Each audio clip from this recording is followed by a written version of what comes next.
All right, so in this video, I'm going to show you how to drop a Newel post into the floor system and integrate it into the floor joist so that it's rock solid. Now, in many places, this is the standard. It's by code what you're supposed to do whenever possible. So this should be a helpful video. All right, so I've got my half Newel in place. I've actually inverted it on the staircase just so I can mark where to cut the half Newel off. I've marked the rake of the stairs already, and there's an old Newel post segment here that is notched around the staircase. That will be my model, so I know where to cut the hole in the floor and how to notch the post to fit into this staircase. So one of the things that's kind of out of the ordinary is that the way these stairs are done, and they're completed, the post, if I secure it here where it needs to go because of the existing hole in the floor, and the half Newel, which kind of has to go in this spot here because of the notch in the nosing, they don't actually line up directly. So I've got a piece of OSB attached to the side of the post here, and that represents the line of the half Newel. So in other words, the half Newel is a ½ inch in that direction as compared to the Newel post. What I'm going to do is I'm going to center the railing on the half Newel because it's going to be very visible, and then on the new post that will go here, the railing edge will be kind of a ½ inch in from the corner of the Newel post, which should not be significantly noticeable. So right now I'm just going to take this old post out and I'm going to cut a hole in the floor plywood. I know exactly where this is in the basement, and then we'll start preparing for the post.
All right, so this is the old Newel post that was sitting in the floor, and the customer just cut the contoured portion off.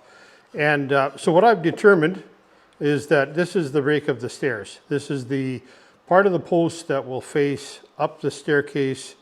The top and bottom rail will go into this side of the post. So this piece here goes against the stairs and will sit on top of the existing plywood riser.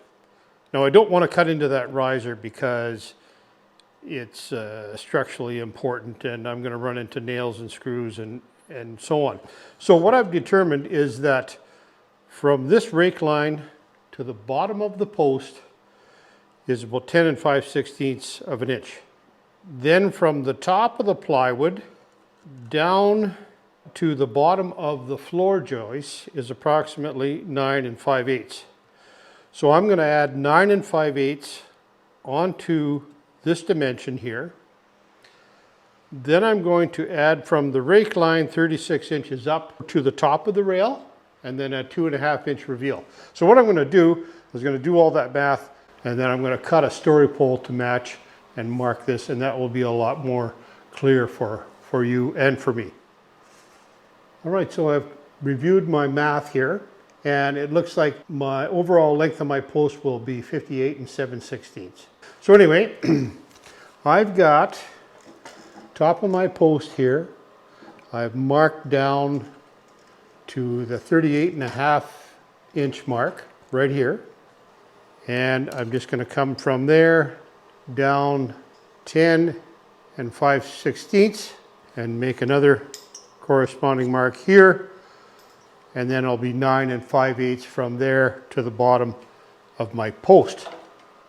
All right, so it's also important to make a notation on your marks on your story pole so you know what the marks mean after. All right, so now I will transfer these marks over to my post.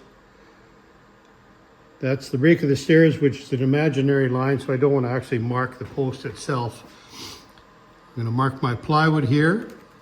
All right, as I'm going to mark where this notch is on my story pole. So I will set this post on the plywood mark on the right here. And then I'm just going to mark this notch on my story pole right here.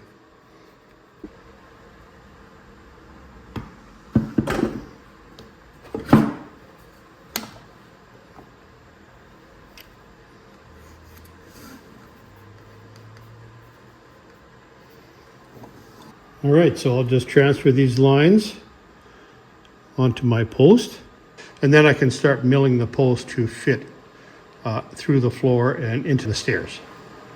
The overall length of my post.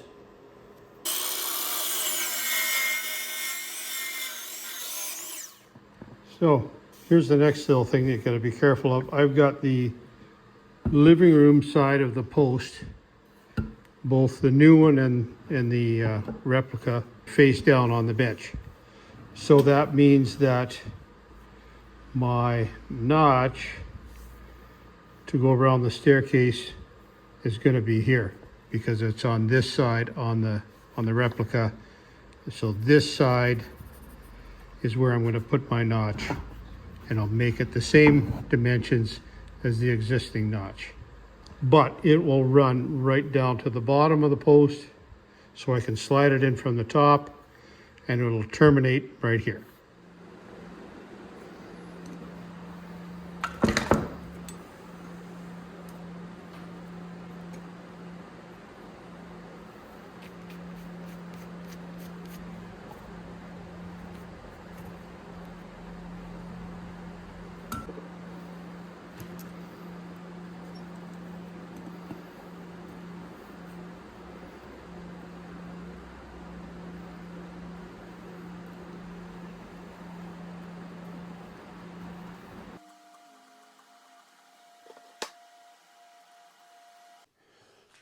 So by examining the bottom of the post, I can confirm that the notch is at this right top corner when the face of the post, or the finished side of the post that faces the living room, is on my bench.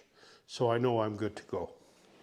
So now I'm just going to crank my blade up on my table saw till it touches the bottom of that notch. I'm also going to make a little line here on my table saw where I know that tooth is going to make a mark.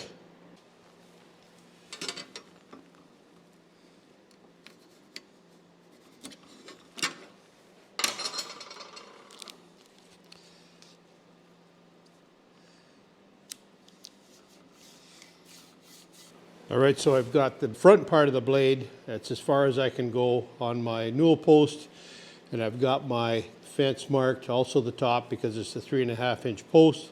It's actually higher than the fence. And then I've also got my post marked, so I know that the back end of this tape is as far as I can go with the post.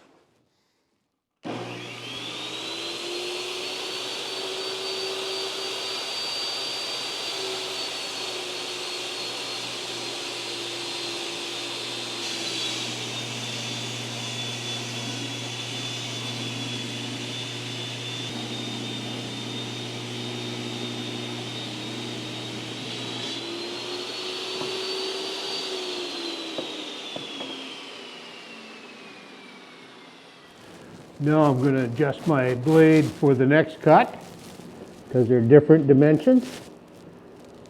And I'll just poke that up just a wee bit.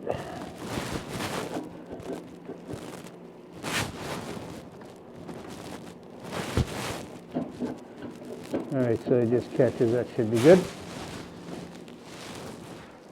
So if you've done this kind of operation before, you'll know that it's easy to make a mistake. And what I want is my blade on my table saw to be 2 9/16 from my fence, so that the blade goes here, not over here. And you've done this kind of thing before, you'll know that that's an easy mistake to make, and I've done it a number of times.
All right, so that's the preliminary fix on the post. We'll go drop that in the hole and see if we need to make some adjustments.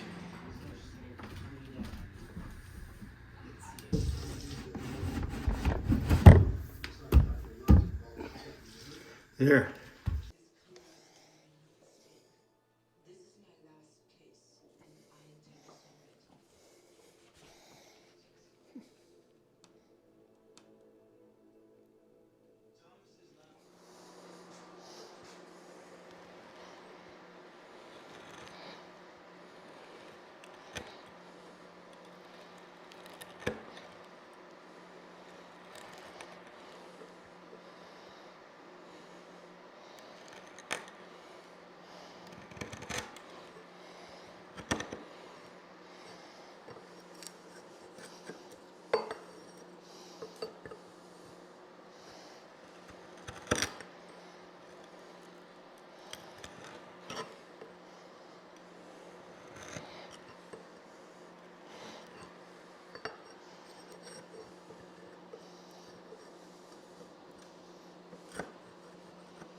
All right, here we are from the basement view.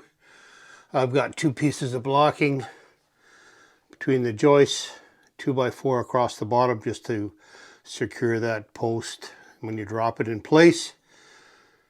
And that is nice and secure. And once again, that will be permanently attached with construction adhesive and actually bigger lag screws when we're all done.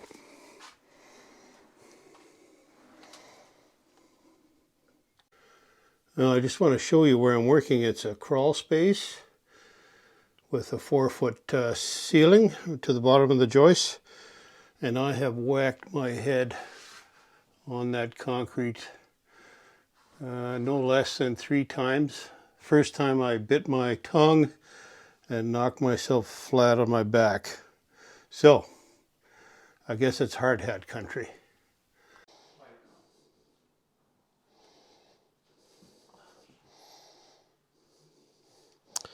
So that post is set perfectly. Had to do some fine tuning. There'll be some trim going around that hole. That was an existing hole in the floor for the other Newel post. And it's nice and plumb. And it'll be taken out to get stained by the painter and then installed for permanent and lagged and glued. So that is how you put a post integrated into the floor joist.